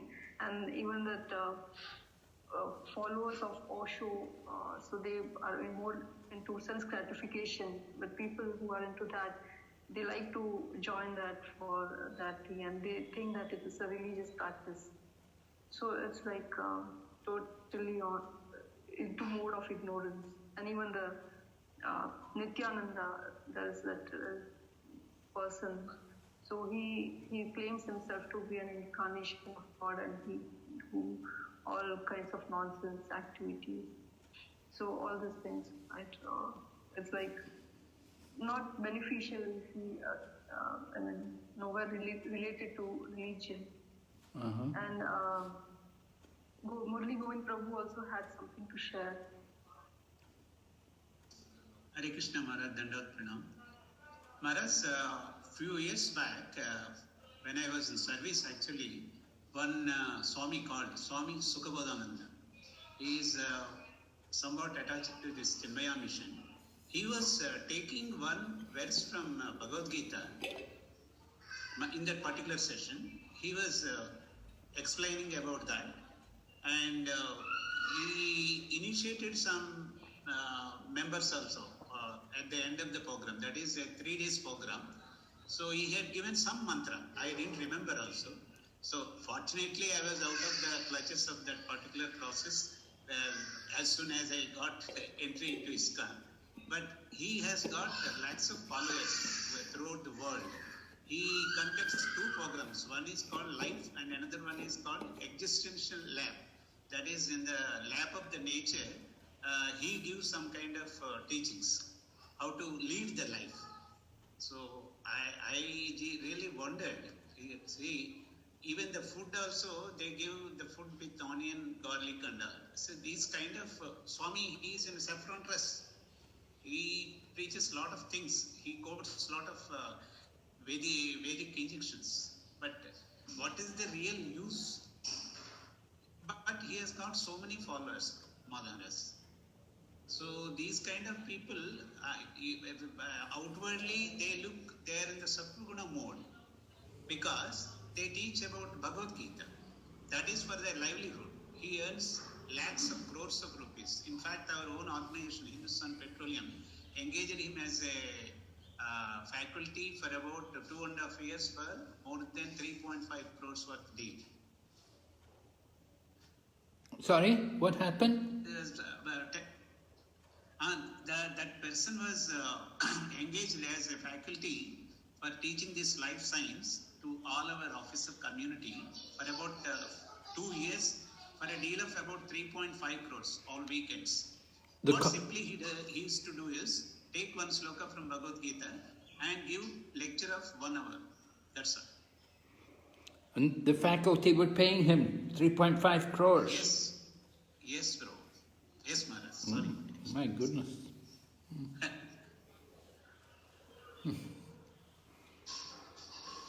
Because it gives some kind of temporary relief to the listeners, the audience. In fact, I was one of the sufferers like that. But I was little fortunate that I came out of the clutches of that. They used to invite me for satsangs and all. Of course, a few days I went. Then Badma, I stopped everything. Okay. Yeah, many people like to use the Bhagavad Gita to present their own philosophy. Was he presenting his own philosophy? He used to add all those emotional elements to that particular sloka, and he used to conduct some group activities also. Like suppose there are 200 members, he used to divide into some 20 or 30 odd groups, and he used to give some kind of activities on that. Subsequently, I realized what are those activities which are totally related to Bhagavad Gita only, nothing but pure teachings of Bhagavad Gita, and he used to claim that is his own concoction.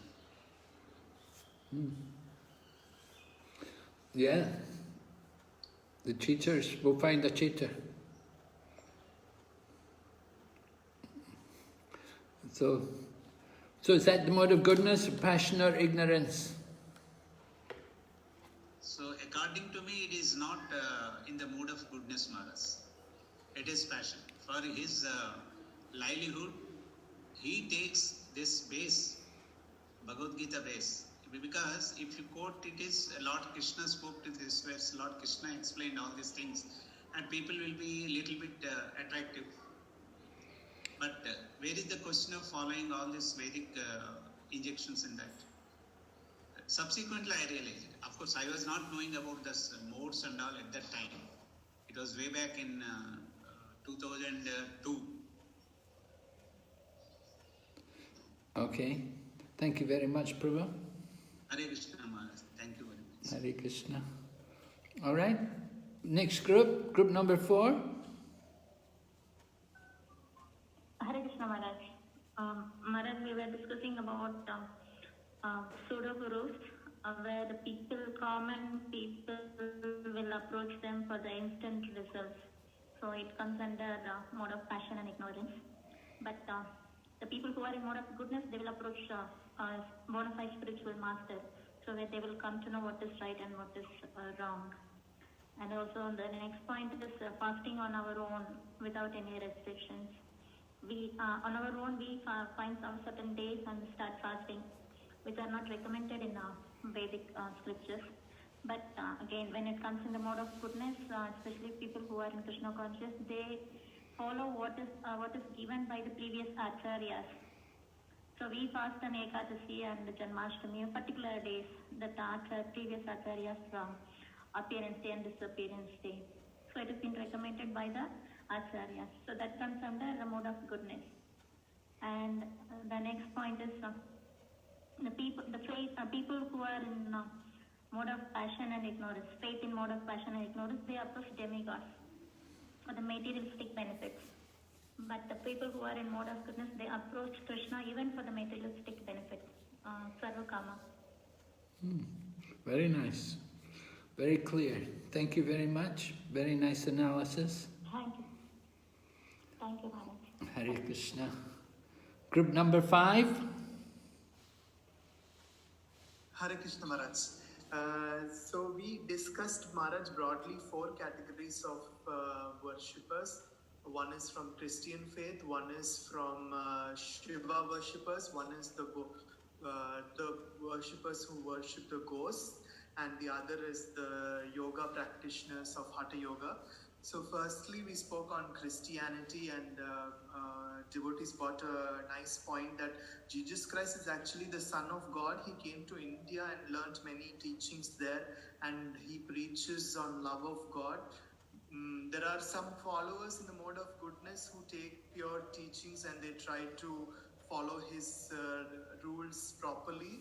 And then in Indonesia, one devotee is there, Acharya Nanda Prabhu. He said that it's very easy to preach to them in Krishna consciousness because they know many principles, and then they are very favorable. They become, so they're in mode of goodness. But simultaneously, there are some, in the same faith, there are some people who do this Reiki and who just do this holy water, and they just say if somebody is sick, they get them on the stage and they say, oh, you are healed. So that is in mode of ignorance, which does not have any basis of scripture.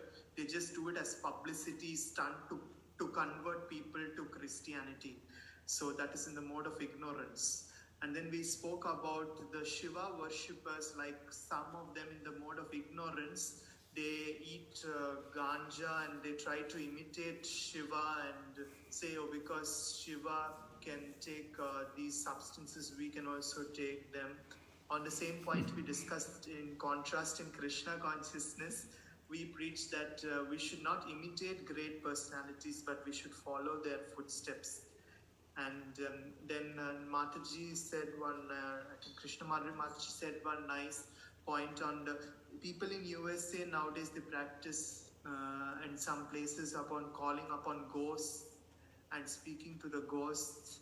It is like has no scriptural basis, but they want to connect with spirits, and they think they can go into transcendental world by that means.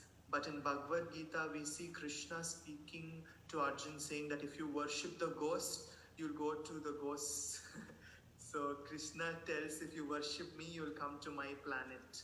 So in Krishna consciousness, we worship Krishna and go to Krishna's planet.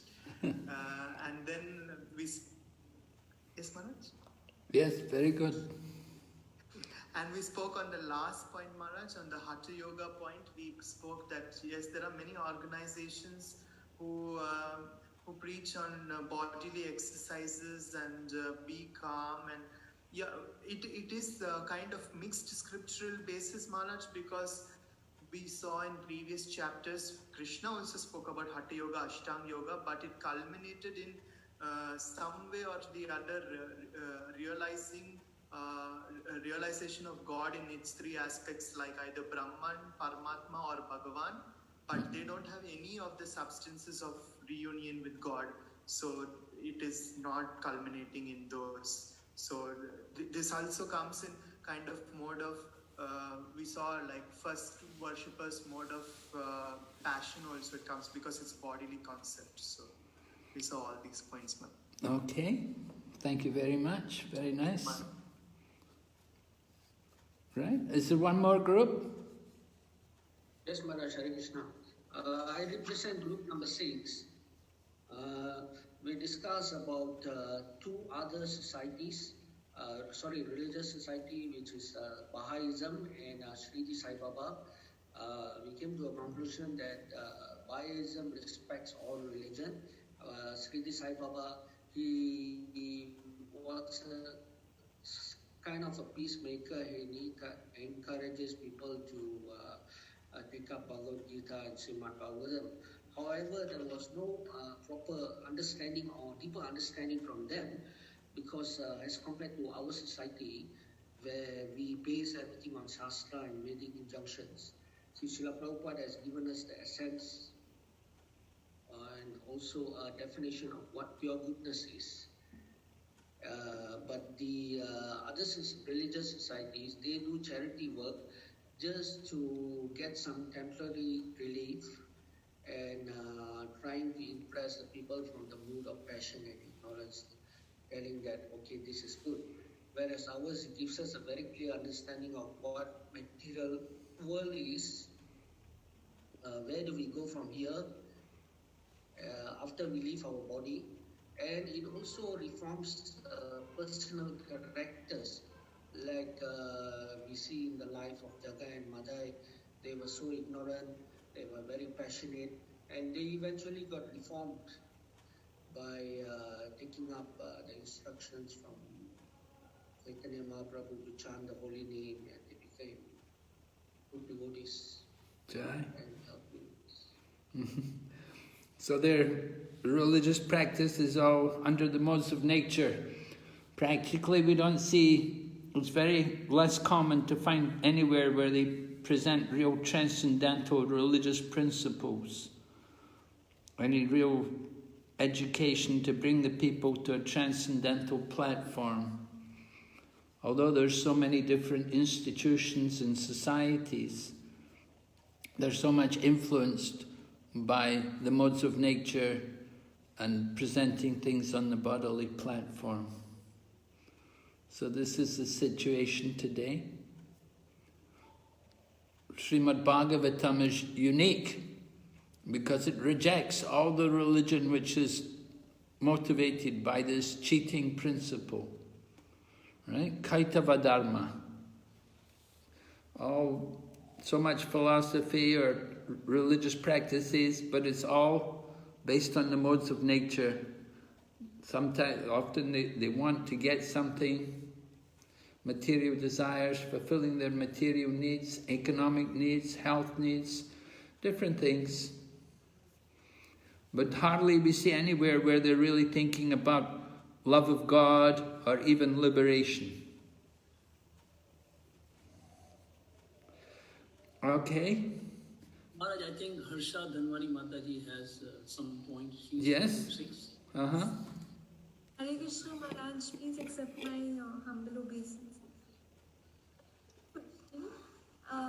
In the Brihad Bhagavatam, I had read that there are unlimited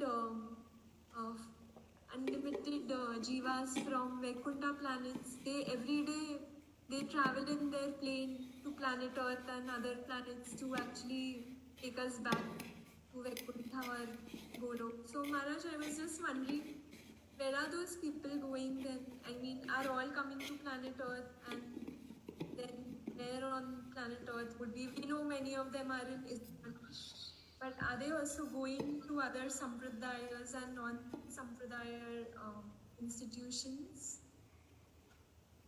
Well, we hope so. We certainly hope so. The people from Vaikuntha, that they're coming here. I heard that they don't come in the Kali Yuga. Oh no, it's the demigods that don't come in the Kali Yuga. We have to understand this is Kali Yuga, it's a very degraded time. So it's not a very attractive place for people from Vaikuntha to come. They have to be really compassionate. And we have to understand also there's so many universes in the material world. There's an infinite number of universes, an infinite number, so many unlimited planets. There's so many souls to be delivered. So we are fortunate that we are coming just 500 years after Lord Chaitanya Mahaprabhu appeared. So that is to our good fortune, that we could come in the human form of life on the earth planet in just only 500 years within the time of the appearance of the most merciful form of Lord Krishna himself, who came with all of his associates from the spiritual world. So we have that good fortune. Yeah, it's true, Brihad Bhagavad Amrita does talk about people from Vaikuntha coming and going, and they're performing kirtan. But Lord Chaitanya has come. He came and he performed kirtan. We simply have to follow his teachings. He left, he had his followers write books, and they rediscovered all the places of Lord Krishna's pastimes. So they have given us everything. We don't need any more. It's already there. You don't need people from Vaikuntha to come. If they did come from Vaikuntha, you wouldn't know. They won't reveal themselves. But we know Lord Chaitanya came, and he came, and his Goswamis came. They all came from the spiritual world, and they rediscovered the holy places, they established temples, they wrote books. We have to take advantage of that. Right?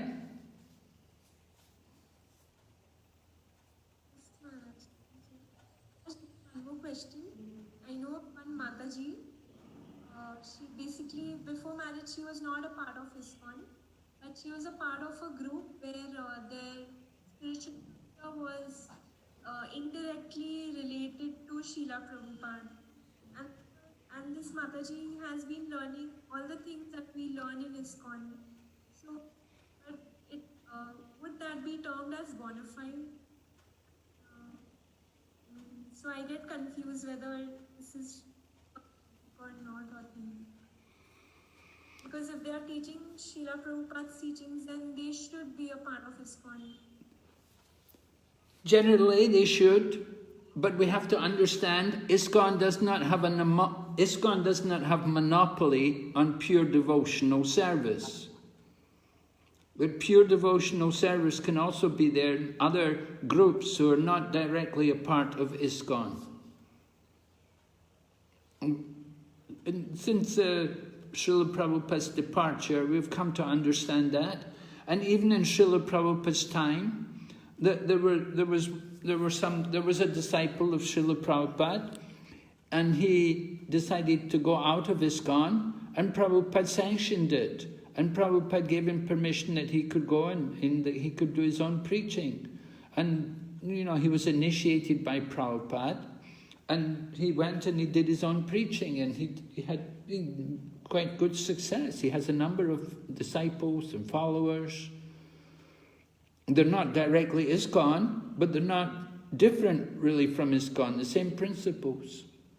So Prabhupada understood, you know, that you couldn't expect everyone's going to stay in ISKCON.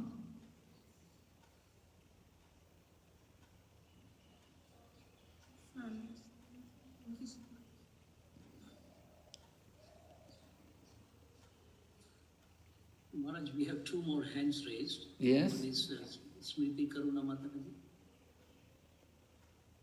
Yes, Maharaj. Maharaj, I just heard in a lecture yesterday, Prabhuji was telling that nowadays, as we see that there are many conversions, especially when we see in Christianity, they're offering jobs and they're giving food. So Prabhuji was telling this is not a new practice. That this conversion in faith used to happen before also, but that was totally on the basis of scriptures and religion. And he was telling that there used to be hardcore discussions between Shaivites, Vaishnavas and the Shaktas. And whoever won, the other party, the other ones, they had to, with their followers, follow. So this was the actual way the conversions used to take place. Now they are on the basis of material conceptions, which is not correct. So there won't be elevations. But when we see ISKCON is literally following the bona fide path. We are giving Harinam and we are distributing scriptures all over the world. And that is absolutely the bona fide way, Maharaj. Well, we hope it's true. We hope ISKCON will live up to your your words. Yes. But nowadays ISKCON is also distributing food. We're also giving out books free. You know, we're also encouraging people be a part of ISKCON. You know, we're going to areas where, you know, we have, like some devotees said, going into tribal areas and areas, primitive areas, undeveloped areas, and where sometimes Christians have gone there. And we're also going there now, and we're also trying to convert people and bring people into Krishna consciousness. And how to attract people? Well, you know, Lord Chaitanya's program, of course, we attract people with the holy name. And Krishna Prasadam. Yes, Maharaj. And Krishna Prasadam is very powerful, and Prabhupada understood that many people had become devotees, had become his followers because of Prasadam. So, you know, that's ISKCON bullets, right? Prabhupada had his gulab jamins, he called them ISKCON bullets. They could make a big difference to people surrendering to Krishna. And so, you know, other groups, you know, they may be giving some other economic incentives. You know, we're giving some incentive to the tongue, giving them nice prasadam. Yes, Maharaj, transcendental. Yeah, well, yes, we hope it's transcendental. Thank you. Somehow or other, you know, we want people to take an interest in Krishna consciousness. Other people, they offered free education, they gave grants and so on like that. Sometimes we also, in fact, for a while we were bringing young boys from Nepal, young Brahmana boys come from Nepal to study in the Gurukula. We would do we had some sponsorship program to try to encourage people to to take up Krishna consciousness seriously. People they do need some incentive these days, you're right. They need some incentive. We try to give the spiritual incentive, give the knowledge, give the spiritual program. Somehow we have to always be thinking how to help people come into Krishna consciousness. And if that can make a difference, then sometimes it's worth it. You know, if somebody genuinely wants to become Krishna conscious, but they just cannot because of maybe a family situation or some pressing economic situation, then it may be nice to help them. But it's not the best, of course. It's not the best. So thank you, Maharaji. Thank you, Raj. Thank you, Raj. Maharaj, we still have 3 more devotees. Okay, yes. So next is Indulekha Kripamatani. Hare Krishna Maharaj, I would like to ask this one Maharaj clarification. Now, some religious like gurus, they proclaim themselves as like that Ram Rahim, Baba Ram Rahim, or the Satya Sai Baba and all. They are like making their followers and doing this sexual exploitation of the girls and boys or whatever. So is it called as Ugra Karma, Maharaj? Is it becomes like a Ugra Karma?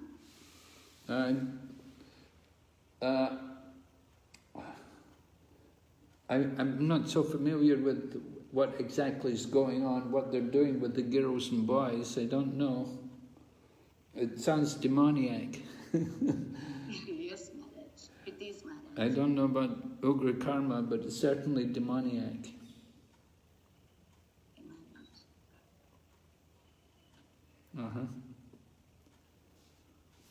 Yes? Some other question? Yeah, Ananta Vilas.